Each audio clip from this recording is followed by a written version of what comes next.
بسم اللہ الرحمن الرحیم الحمد للہ رب العالمین والصلاة والسلام على خاتم الانبیاء محمد وعلى آلہ وصحبہ وامتہ اجمعین اما بعد۔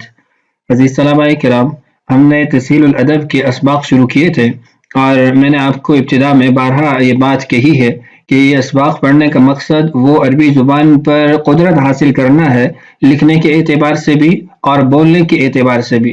تو اس میں نے آپ سے ابتدا میں بار بار یہ بات کی ہے کہ آپ کو عربی زبان کے علاوہ باقی تمام تر زبانیں چھوڑنی پڑیں گی عربی زبان کو بولنے کی خاطر۔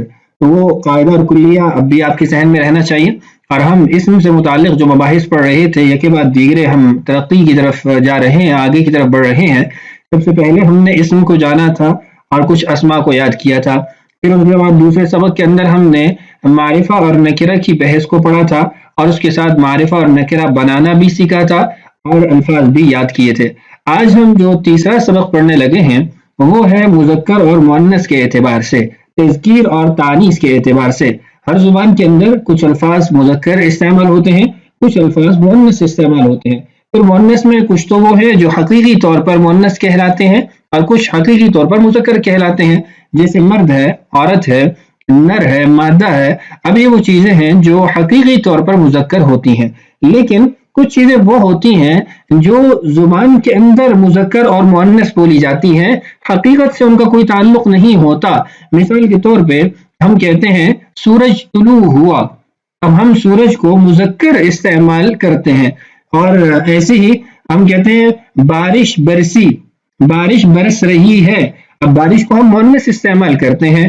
جبکہ اس کے برعکس آپ اگر دیگر زبانوں میں دیکھتے ہیں تو بعض زبانیں ایسی ہوں گی جس میں بارش مذکر استعمال ہوتی ہے، جیسے عربی زبان ہے المطر، مذکر استعمال ہوتی ہے، جبکہ ہم اردو میں اس کو مؤنث استعمال کرتے ہیں۔ ایسے ہی جو سورج ہے ہم اس کو مذکر استعمال کرتے ہیں اردو زبان کے اندر، جبکہ عربی زبان میں اس کو مؤنث کے طور پر استعمال کیا جاتا ہے۔ تو آج کا ہمارا سبق یہ ہے کہ ہم یہ جانیں گے کہ ایسے کون سے قاعدے ہیں جن سے ہمیں پتہ چلے گا کہ یہ مذکر ہے یا مؤنث ہے عربی زبان کے اعتبار سے۔ تو یہ ابتدا کرتے ہیں، اور ابتدا کرنے سے قبل بات وہی ہے کہ آپ نے ان الفاظ کو یاد کرنا ہے، قواعد کو یاد کرنا ہے، اور اس کے بعد پھر اس کی مشق بول کر بھی کرنی ہے اور لکھ کر بھی کرنی ہے۔ اور میں نے آپ سے کہا تھا علیک ان تحفظ هذه الکلمات، یہ جملہ آپ کو ایسے زبان پر رٹا ہونا چاہیے کہ آپ ہر ایک کو کہتے پھریں۔ اور دوسرا انا لا اتکلم الا باللغة العربیة۔ آج کا تیسرا جملہ جو آپ کی اس عزم کو، آپ کی سوچ فکر کو تقویت دے گا وہ ہے انا احب اللغة العربیة فإنها لغة نبينا محمد صلی اللہ علیہ وسلم ولغة القرآن ولغة أهل الجنة۔ جملہ تھوڑا لمبا ہے، آپ نے اس کو یاد کرنا ہے کہ میں عربی زبان سے محبت کرتا ہوں، اس کو پسند کرتا ہوں۔ اس کی وجہ یہ ہے کہ عربی زبان ہمارے پیارے نبی حضرت محمد صلی اللہ علیہ وسلم کی زبان ہے، ایسے ہی قرآن کی زبان ہے، اور اہل جنت بھی جنت کے اندر عربی زبان بولیں گے۔ تو اس لیے اس جملے سے آپ کو تقویت حاصل ہوگی اور آپ عربی زبان سیکھنے کے اندر خوب محنت کوشش کریں گے۔ تو آئیے اپنے سبق کی طرف بڑھتے ہیں۔ الدرس الثالث، ثالث تیسرے کو کہتے ہیں، اور الدرس آپ بارہا پڑھ چکے ہیں، اس سبق کو کہتے ہیں۔ عنوان ہے آج کے سبق کا المذکر والمؤنث، عربی عنوان، اور اس کا اردو ترجمہ ہے مذکر اور مؤنث۔ قاعدہ دیکھیے، جس طرح انسانوں اور حیوانوں میں مذکر اور مؤنث ہوتے ہیں، عابد مذکر ہے اور نفیسہ مؤنث ہے، یعنی مؤنث حقیقی ہے، بیل مذکر ہے اور گائے مؤنث ہے۔ اسی طرح الفاظ میں بھی کچھ مذکر ہوتے ہیں اور کچھ مؤنث ہوتے ہیں۔ اسم کے مؤنث ہونے کی علامتیں ذیل میں درج کی جاتی ہیں، انہیں خوب یاد کیجئے۔ یعنی عربی زبان کے اندر کون سے الفاظ مؤنث ہوں گے اس کو ذکر کیا جا رہا ہے، علامات بتائی جا رہی ہیں۔ جہاں علامات ہوں گی وہ اسم مؤنث ہوگا، جہاں علامت نہیں ہوگی وہ اسم مذکر ہوگا۔ دیکھیے، پہلی علامت ہے وہ اسم جس کے آخر میں گول تا، تائے مدورہ اس کو عربی میں کہا جائے گا، التاء المدورہ، گول تا، تائے تانیث ہو وہ مؤنث ہوگا۔ جیسے الوردۃ، الوردۃ کا مطلب ہے گلاب کا پھول۔ دوسری مثال دی ہے الزہرۃ، پھول، کلی۔ تیسری مثال دی ہے الرزمۃ بنڈل. ان تینوں کلمات کے اندر آپ غور کریں تو ان تینوں کلمات کے آخر میں گول تا موجود ہے جو کہ اس بات پہ دلالت کرتی ہے کہ یہ تائے تانیث ہے یعنی مؤنث ہے. جب بھی آپ اس کے ساتھ کوئی فعل لائیں گے تو مؤنث کا فعل لائیں گے نہ کہ مذکر کا فعل. دوسری جو نشانی ہے اس کو دیکھیے, وہ اسم جس کے آخر میں الف ممدودہ یا الف مقصورہ ہو تو وہ مؤنث ہوگا.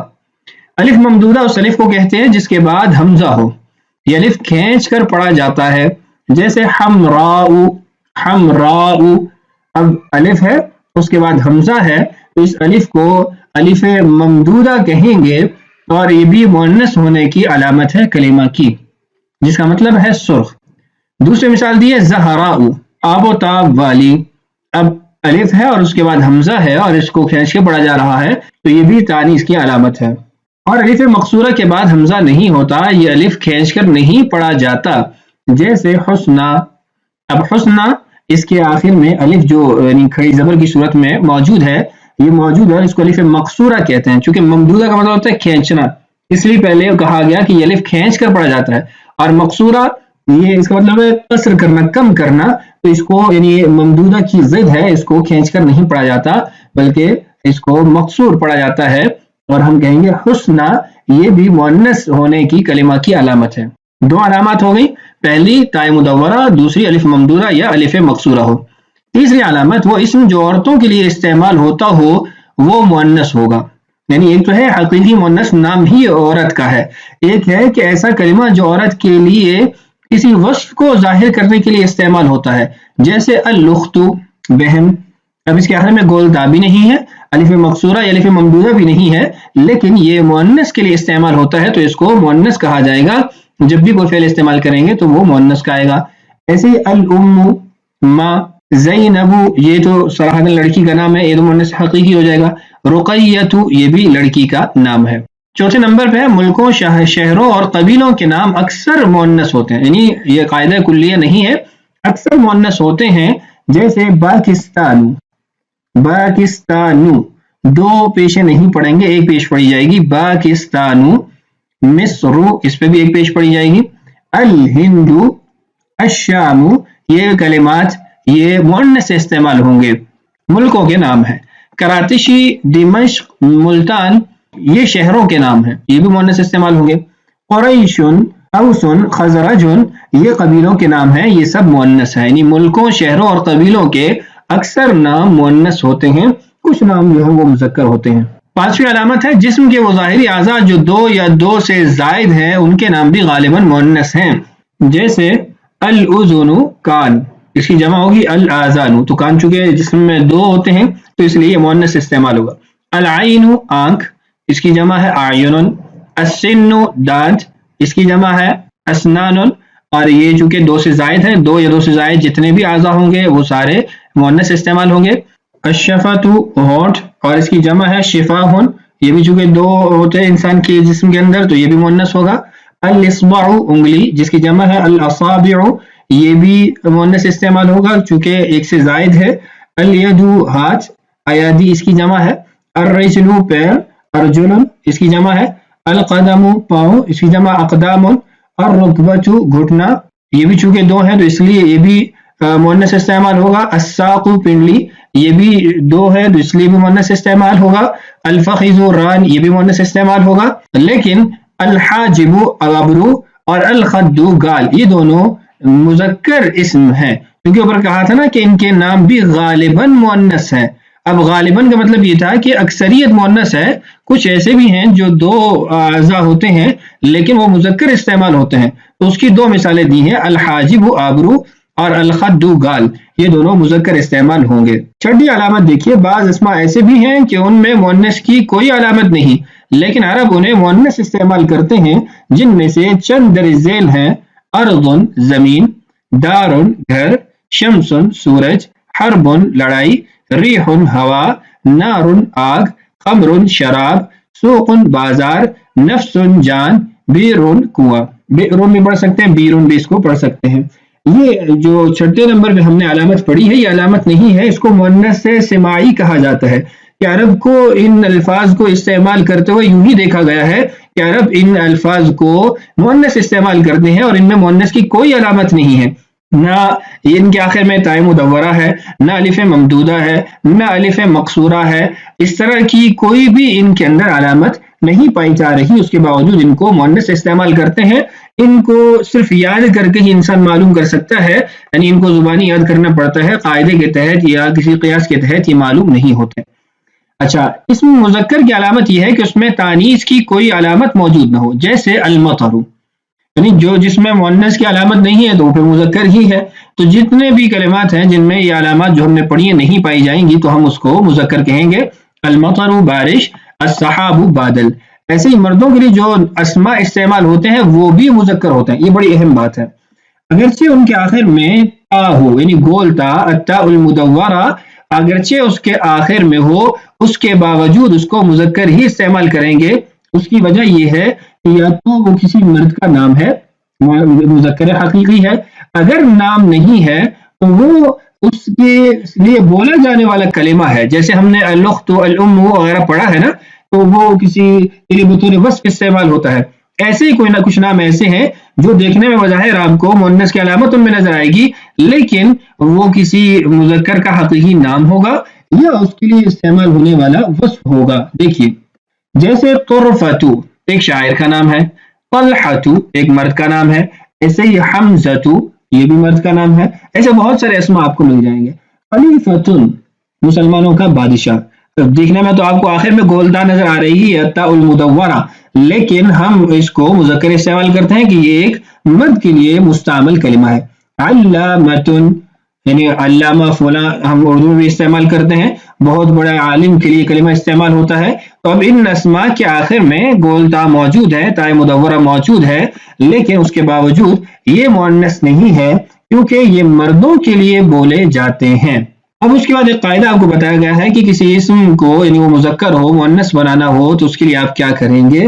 تو دیکھیے بہت آسان ہے، کسی اسم مذکر کو اگر مؤنث بنانا ہو تو آخر میں گول تا بڑھا دی جائے تو وہ مذکر سے مؤنث بن جائے گا، جیسے الساجد سے الساجدۃ، الصائم سے الصائمۃ۔